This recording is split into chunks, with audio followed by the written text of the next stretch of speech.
Hi friends, তোমরা ইতিমধ্যেই আমার চ্যানেলে একটা রবীন্দ্র জয়ন্তী উপলক্ষে মালা বানিয়েছিলাম, সেটা দেখেছিলে। তো সেটা আমি একটা দিদির জন্য বানিয়েছিলাম, আমার খুবই পরিচিত।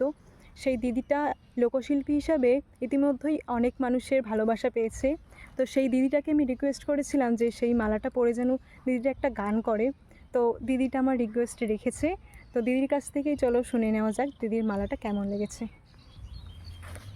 হাই। তো সত্যিই কিছু বলার নেই, মালাটা খুবই সুন্দর।